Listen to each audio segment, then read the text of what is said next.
Greetings, everybody. Ian Campbell here once again with Mission Suite here for my Tuesday video. Today, as promised, so on Thursday, if you saw the video on Thursday, you probably know that I did kind of just an overview-ish of account-based marketing. It's a question that's come up for me for a number of times since I wrote a blog article about it, and so I just figured I'd start talking a little bit about it. You know, it's something that a lot of people don't know too much about and seem to want to. So I figured I'd start offering up some information on it. And at the end of the video on Thursday, I mentioned that on Tuesday today I was going to add in an example of an account-based marketing campaign that I've run in the past and for myself, and that I've seen people execute on, kind of a hodgepodge of my own experience, and some insight from other folks as well. So today I'm actually going to walk you through that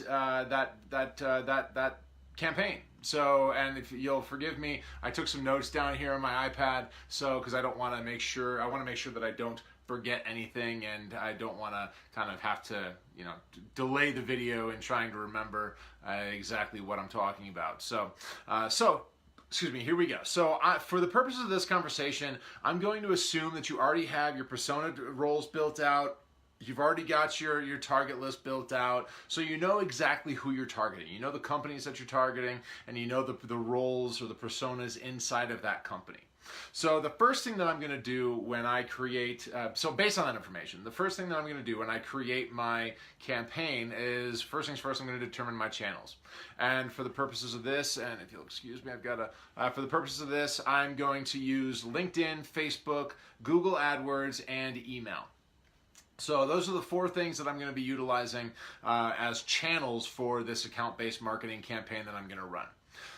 Second of all, I'm going to make sure that I build my assets. So, and this is all kind of the prep work, right? The stuff that you can, well, duh, I know that I'm supposed to do this, but a lot of people don't, right? So I'm going to build my assets. I'm going to create my ads. I'm going to include my various testing copy, the different A/B tests that I want to be running. I'm going to create any downloadable content or lead magnets that I want to utilize. And I'm going to create all my automation campaigns inside of my email platform, in my automation platform. So, for example, Mission Suite, right? So I'm going to build out the journeys, and I'm going to build out the emails that go into those journeys and the different workflows and whatnot that have to be triggered at certain points, so that when people do register for, or sign up for a white paper, or give me their name and their email address, or what have you, or their company information, whatever the case might be, then I'm going to be able to go and kind of find that info, and then it's going to be able to flow seamlessly into the correct automation.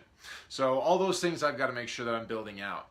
Quick note: when you're building out your email campaigns, quick, kind of a pro tip kind of a deal. If you're using a system like Mission Suite, our system allows you to create what are called dynamic emails.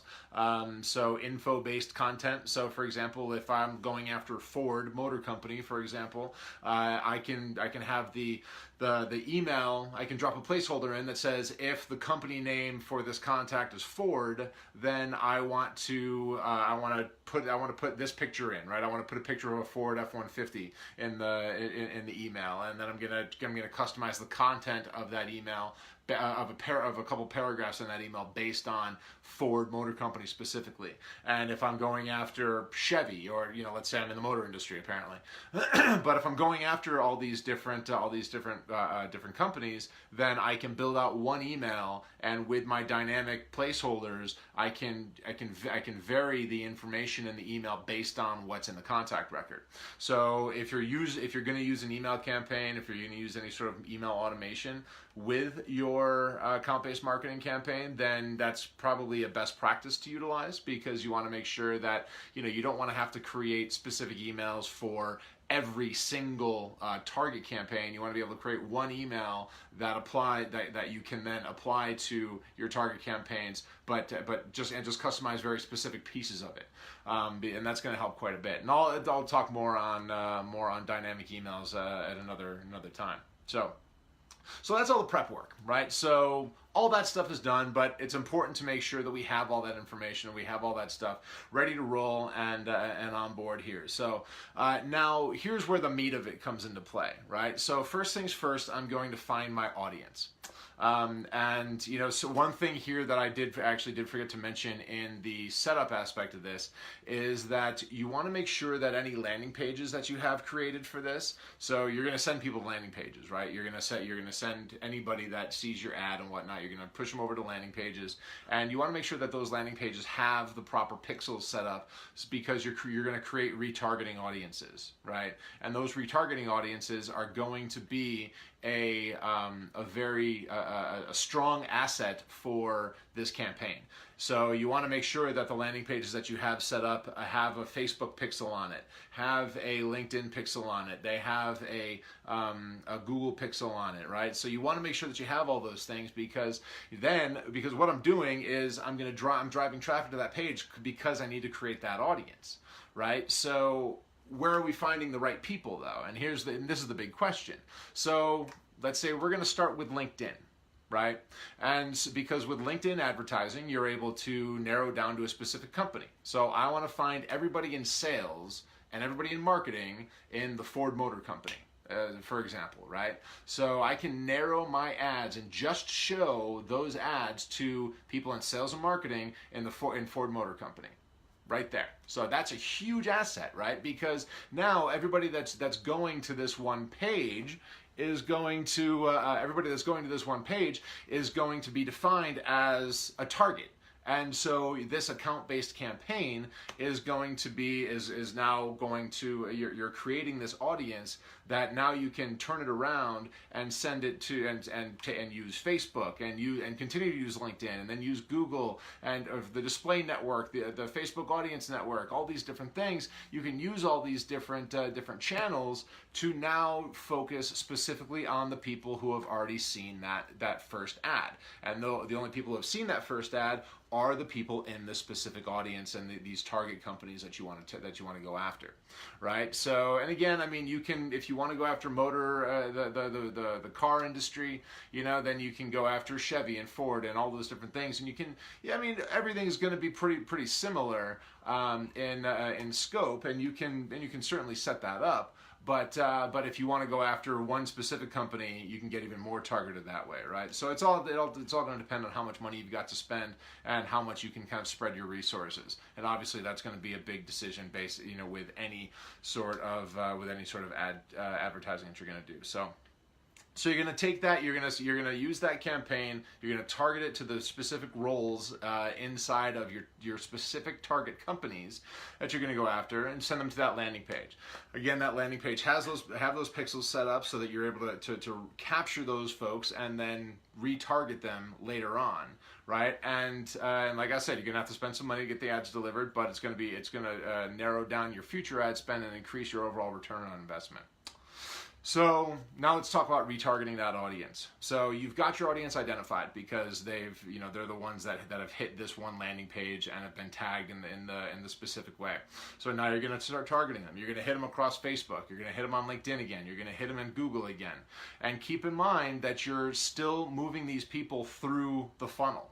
Right? So awareness, consideration, call to action. You're still moving these people through those specific stages of the funnel. So you want to make sure that any sort of ads or any content that you're offering up or anything like that, whether it's a webinar or, you know, a white paper or whatever the case might be, a demo, you know, you want to make sure that all of that is being served up in the right stage of the sales process. And so you can continue to retarget. And of course, this gets into, you know, developing ads and ad sets and exclusions and things like that, which is, you know, some more advanced stuff, which is why there are guys like me and guys, you know, people that are out there, you know, doing Facebook advertising and LinkedIn advertising and whatnot, because social channels are so big like that now. But keep that in mind, that you want to make sure that all of your content is corresponding with the exact place in the funnel, right, where they are in the funnel. So if they're at the awareness stage, make sure that everything that they're seeing across those channels is focused on awareness,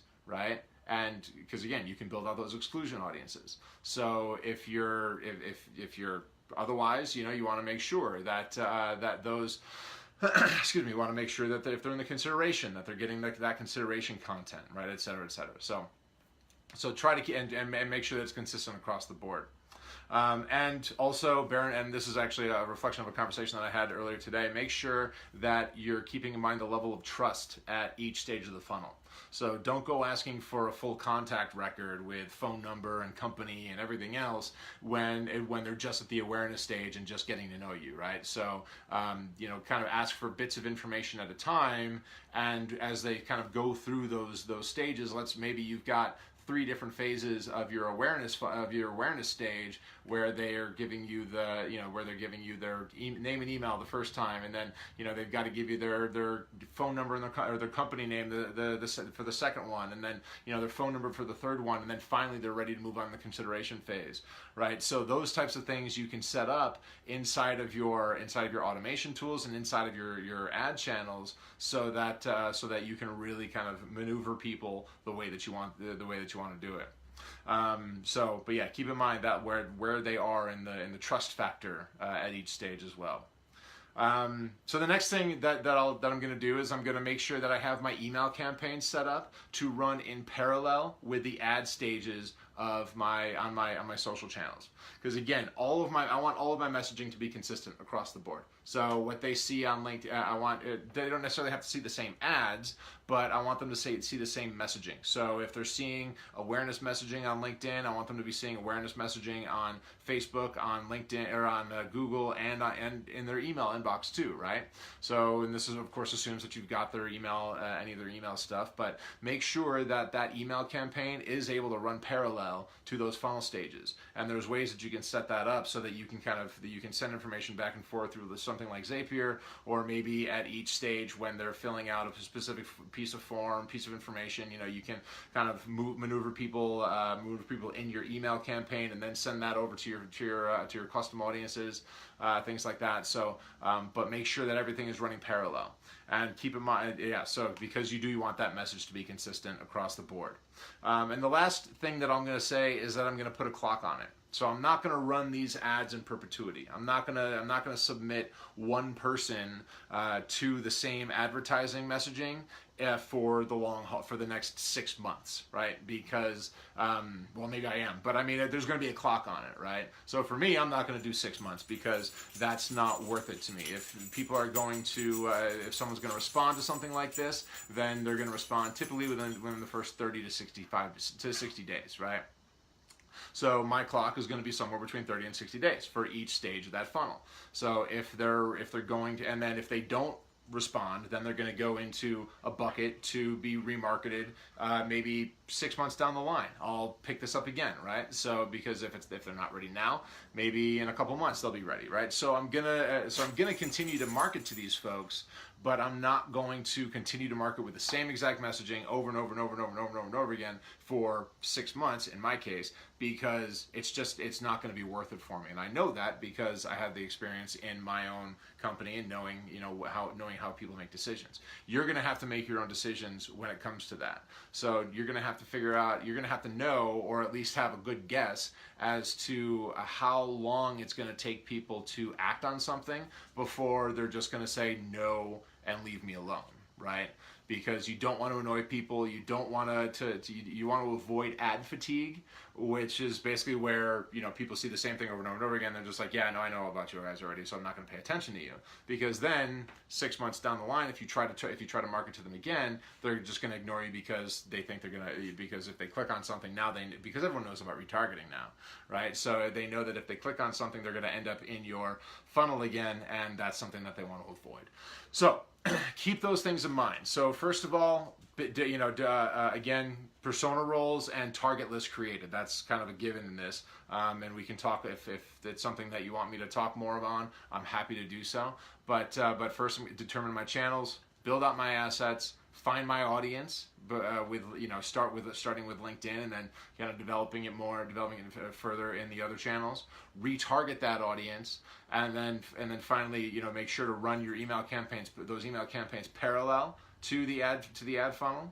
And finally, make sure that there's a clock on it, because you've got to have a stop point. Otherwise, you're just going to be wasting money. So Let me know your thoughts. Let me know your experiences. If you've run any sort of account-based marketing campaigns in the past, I want to hear that. I want to hear about your campaigns. I want to hear your channels. I want to hear the different things that you've done where you found success. So do go ahead and drop that info in the comments. And other than that, let me know if you have any other questions. And thank you so much for indulging me here today. And I will see you on Thursday. Have a great day.